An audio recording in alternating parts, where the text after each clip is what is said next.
بسم اللہ الرحمن الرحیم۔ اہل حدیث ایک صفاتی نام۔ قسط نمبر 2۔ اہل حدیث ایک صفاتی نام کے پہلی قسم میں ہم نے واضح کر دیا تھا کہ قال اللہ و قال الرسول صلی اللہ علیہ وسلم میں اہل حدیث نام کا کہیں ذکر نہیں۔ اب ہم آتے ہیں اس موضوع کی طرف کہ صفاتی نام رکھنا کیسا ہے۔ ایک دوسری بات بھی کہی جاتی ہے کہ کیا صفاتی نام رکھنا قرآن و حدیث میں منع ہے؟ یہ محض بریلوی والا سوال ہے۔ وہ بھی یہی کہتے ہیں کہ قرآن و حدیث میں دکھاؤ قبر پر پھول ڈالنا، چادر چڑھانا، ان کا عرس منانا کہاں منع ہے؟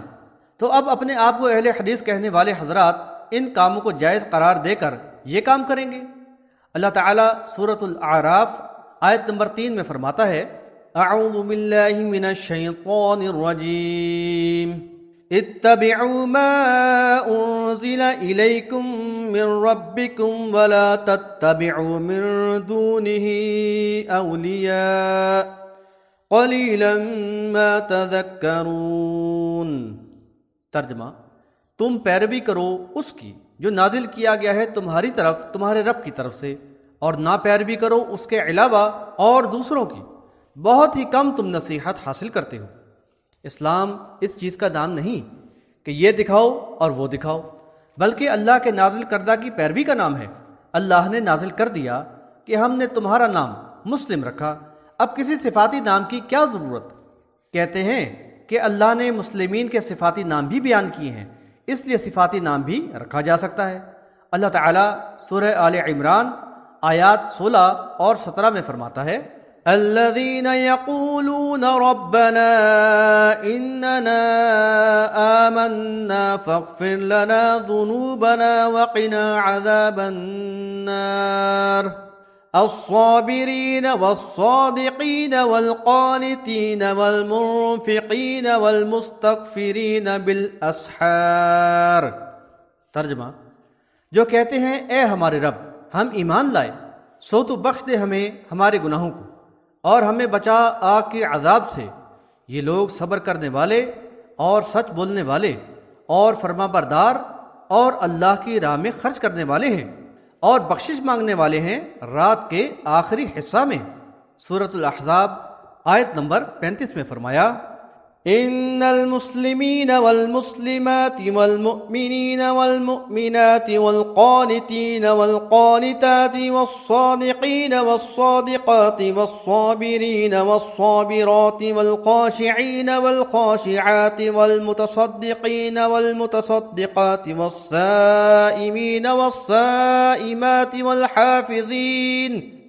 والحافظين فروجهم والحافظات والذاكرين الله كثيرا والذاكرات أعد الله لهم مغفرة وأجرا عظيما۔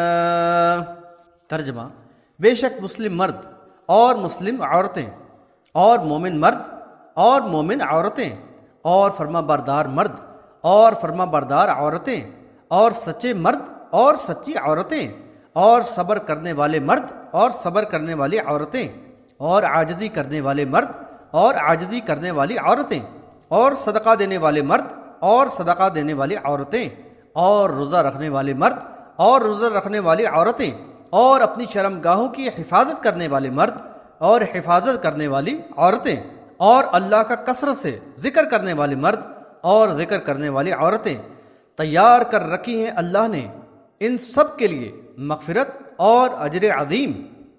پھر سورۃ التوبہ آیت نمبر 20 میں فرمایا الذين آمنوا وهاجروا وجاهدوا في سبيل الله بأموالهم وأنفسهم أعظم درجة عند الله وأولئك هم الفائزون۔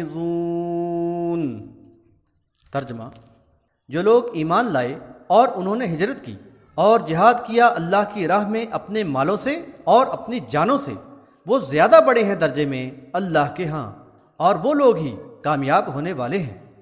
اللہ تعالیٰ نے مسلمین کی یہ صفات بیان کی ہیں، اس کے علاوہ اور بھی صفات ملتی ہیں، لیکن کیا صحابہ کرام رضوان اللہ علیہم اجمعین اور صحابیات نے اپنے ناموں کے ساتھ متقی، مجاہد، مہاجر، اپنی شرمگاہ کی حفاظت کرنے والے، فرما بردار، سچے، رات کو اٹھنے والے، اللہ کی راہ میں خرچ کرنے والے القابات لگائے تھے؟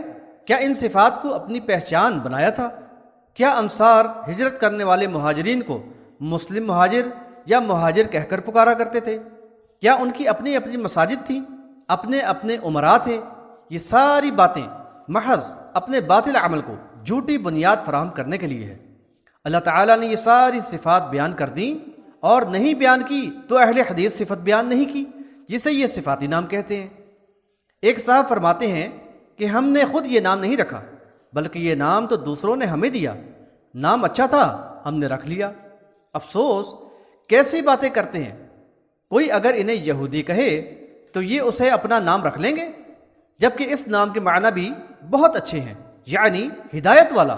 محترمین، اللہ کے ہاں بہانے نہیں چلیں گے، ایمان تو اللہ کے نازل کردہ پر لانا ہے۔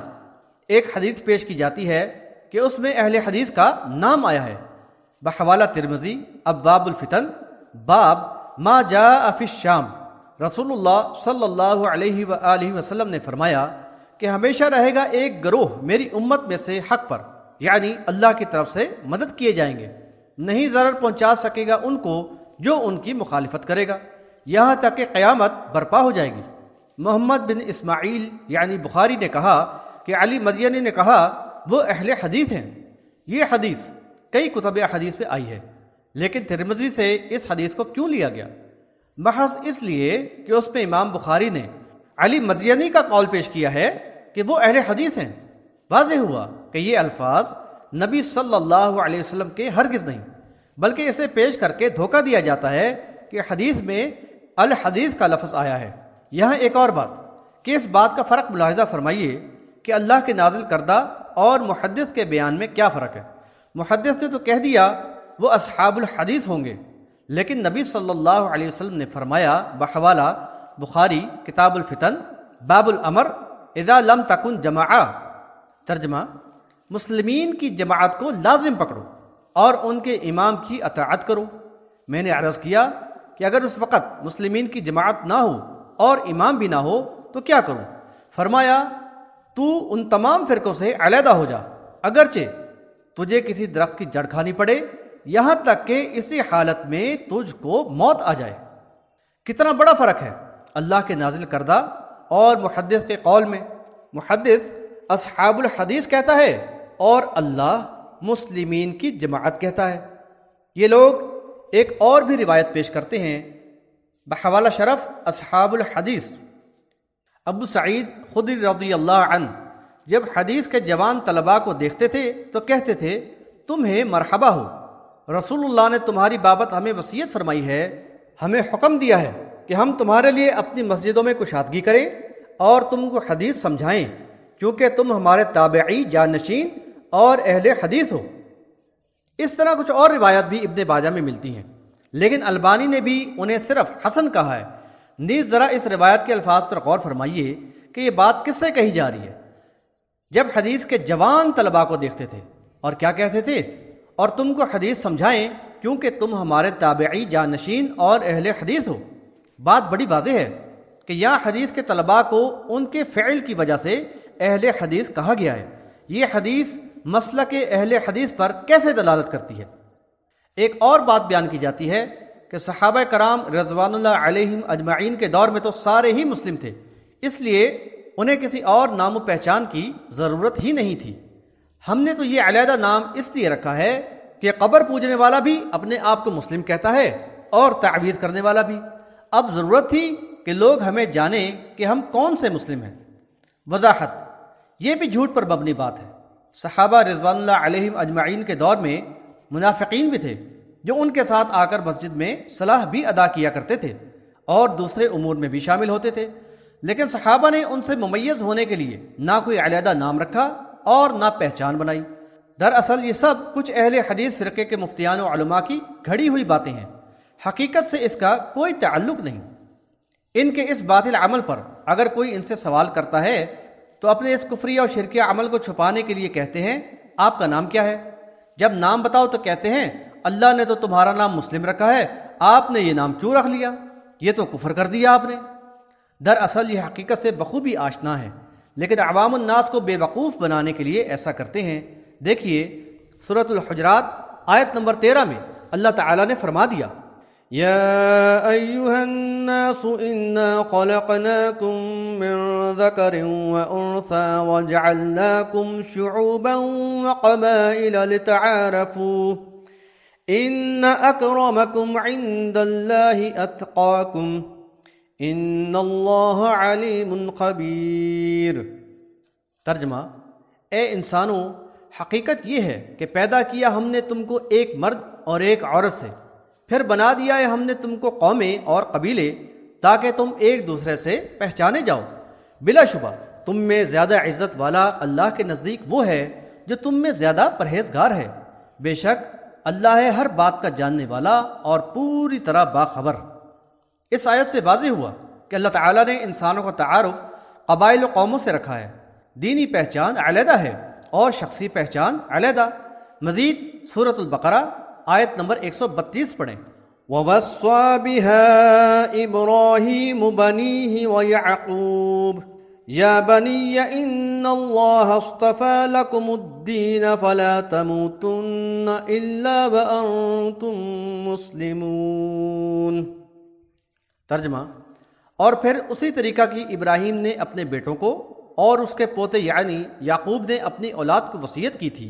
انہوں نے کہا، اے میرے بیٹو، اللہ نے تمہارے لیے اس دین کی راہ پسند فرما لی ہے، تو دیکھو تمہیں موت نہ آئے مگر اس حالت میں کہ تم مسلم ہو۔ اس آیت میں خود اللہ تعالیٰ اپنا دیا ہوا نام مسلم بیان فرما رہا ہے اور ساتھ ان کا ذاتی نام بھی، یعنی ذاتی نام علیحدہ چیز ہے اور دینی نام و پہچان علیحدہ۔ یہ بات بچہ بچہ جانتا ہے، لیکن لوگوں کو دھوکہ دینے کے لیے دیکھیں کیسے کیسے کھیل کھیلے جاتے ہیں۔ پھر ایک ڈرامہ اور کیا جاتا ہے کہ مسلم کے معنی ہے فرما بردار، اور ہم اللہ کے بھی فرما بردار ہیں اور رسول اللہ صلی اللہ علیہ وسلم کے بھی۔ بے شک مسلم کے یہی معنی ہے، لیکن اس آیت میں اللہ تعالیٰ نے نام رکھا ہے، هُوَ سَمَّاكُمُ الْمُسْلِمِينَ مِن قَبْلُ وَفِي هَذَا، سورۃ الحج آیت نمبر 78۔ ترجمہ، اس اللہ تعالیٰ نے تمہارا نام مسلم رکھا ہے اس سے پہلے اور اس قرآن میں بھی۔ یہ نام ہے اور اسم علم ہوتا ہے جسے انگلش میں پراپر ناؤن کہتے ہیں، یعنی ہر زبان میں اسے مسلم ہی بولا جائے گا۔ اگر کسی کا نام سراج ہے تو یہ نہیں کہ اسے عربی میں شمس کہہ کر پکارا جائے گا اور انگلش میں SUN یعنی سن کہا جائے گا، تو بالکل اسی طرح مسلم کو فرما بردار کہہ کر نہیں پکارا جائے گا، جبکہ اس کے معنی یہی ہیں۔ لیکن اللہ تعالیٰ نے ہمیں المسلمین کا نام دیا ہے کہ یہی ہماری پہچان و شناخت ہے۔ المسلمین جمع ہے اور اس کا واحد مسلم ہوتا ہے۔ اس سارے کلام کا حاصل یہ ہے کہ اہل حدیث ایک فرقہ ہے۔ یہ نام اللہ کا دیا ہوا ہے اور نہ رسول اللہ صلی اللہ علیہ وسلم کا، بلکہ لوگوں کا رکھا ہوا نام ہے۔ فرقہ بندی کفر و شرک ہے، اس لیے اس میں شامل ہو کے اپنی آخرت نہ تباہ کریں۔ غیر اللہ کی اطاعت شرک ہے۔ سلف و صلحاء کی اطاعت کا کہیں حکم نہیں دیا گیا۔ مسلم کا منہج صرف قرآن و حدیث ہوتا ہے۔ نمونے کے لیے کسی سلف و صالح کی پیروی کا کوئی حکم نہیں، بلکہ صحابہ رضوان اللہ علیہم اجمعین کے ایمان کے مطابق ایمان بنانے کا کہا گیا ہے، جن سے اللہ راضی ہوا اور وہ اللہ سے راضی ہوئے۔ تمام پڑھنے اور سننے والوں سے درخواست ہے کہ سنی سنائی باتیں مان کر اپنی آخرت نہ تباہ کر لیں، بلکہ ہر عقیدہ و عمل کتاب اللہ کے مطابق اپنائیں۔ اللہ تعالی ہم سب کو ہدایت عطا فرمائے۔